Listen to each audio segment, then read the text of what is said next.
সকলোকে নমস্কাৰ। আকৌ এবাৰ এটা নতুন ভিডিঅ' লৈ আপোনালোকৰ ওচৰলৈ আহিলো। সো এইটো ভিডিঅ' কিহৰ ওপৰত হ'ব আপোনালোকে ভিডিঅ'টো চাই থাকক, লাহে লাহে গম পাব। আমাৰ গুৱাহাটী হাইকোৰ্ট ৰিকুৱাৰমেণ্ট 2026 তাৰ মানে আমাৰ গুৱাহাটী হাইকোৰ্টৰ আন্ডাৰত কেইটামান পোষ্ট ওলাইছে। সো কি পোষ্ট আছে আৰু কি কোৱালিফিকেশ্যন লাগিব, কেনেকে এপ্লাই কৰিব পাৰিব, আপোনালোকে আমাৰ ভিডিঅ'টো চাই থাকক। আমি লাহে লাহে আপোনালোকক গোটেইখিনি বুজাই দিম। সো ফাৰ্স্ট হ'ল আমাৰ পোষ্ট নেম। ফাৰ্স্ট আছে আমাৰ ড্ৰাইভাৰ নাম্বাৰ অফ পোষ্ট 3, মানে তিনিটা পোষ্ট আছে আৰু তিনিটা পোষ্টে আনৰিজাৰ্ভ, সকলোৱে এপ্লাই কৰিব পাৰিব।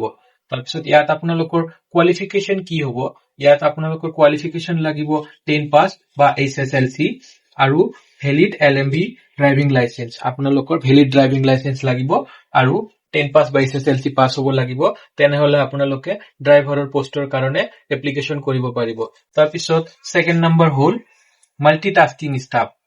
ইয়াত আপোনালোকৰ নাম্বাৰ অফ পোষ্ট 26টা পোষ্ট আছে, তাৰে ভিতৰত আনৰিজাৰ্ভ আছে 5টা, OBC আৰু MOBC ৰ কাৰণে আছে 12টা আৰু ST প্লেনৰ কাৰণে আছে 7টা, ST হিলছৰ কাৰণে আছে 2টা।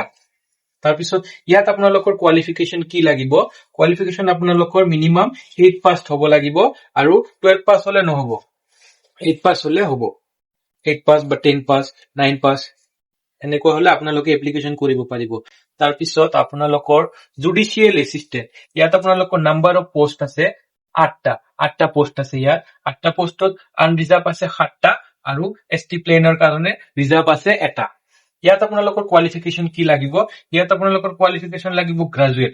আপোনালোকে যিকোনো ষ্ট্ৰীমৰ পৰা গ্ৰাজুৱেশ্যন কমপ্লিট কৰিলে ইয়াত আপোনালোকে এপ্লিকেশ্যন কৰিব পাৰিব। আৰু তাৰপিছত লাগিব নলেজ অফ কম্পিউটাৰ, আপোনালোকৰ কম্পিউটাৰৰ নলেজ লাগিব। তাৰপিছত 4 নম্বৰ হ'ল কম্পিউটাৰ এছিষ্টেণ্ট।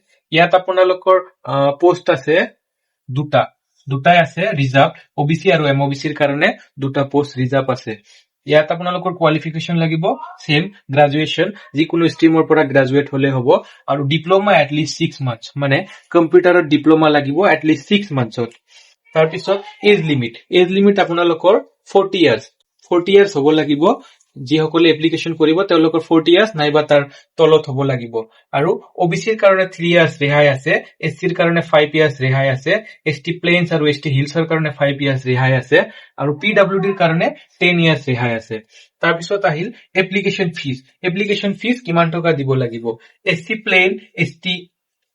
ST প্লেন আৰু হিলছৰ কাৰণে 250 ৰুপিজ, PWD ৰ কাৰণে নীল, PWD ৰ কাৰণে কোনো ধৰণৰ ফিজ দিব নালাগে আৰু আনৰিজাৰ্ভ আৰু OBC ৰ কাৰণে 500 ৰুপিজ দিব লাগিব। এতিয়া কথা হ'ল আপোনাৰ কেতিয়া ষ্টাৰ্ট হৈছে পোষ্টটো, এপ্লিকেশ্যনটো। অনলাইন এপ্লিকেশ্যন ষ্টাৰ্ট হৈছে 9 জানুৱাৰী 2026 আৰু লাষ্ট ডেট হ'ল 26 জানুৱাৰী 2026।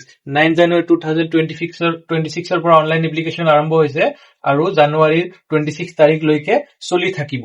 সো এতিয়া কথা হ'ল আপোনালোকে কেনেকৈ এপ্লিকেশ্যন কৰিব, আমি আমাৰ ভিডিঅ'ৰ ডিছক্ৰিপশ্যনত লিংক দি দিম, আপোনালোকে তাত গৈ এপ্লিকেশ্যন কৰিব পাৰিব।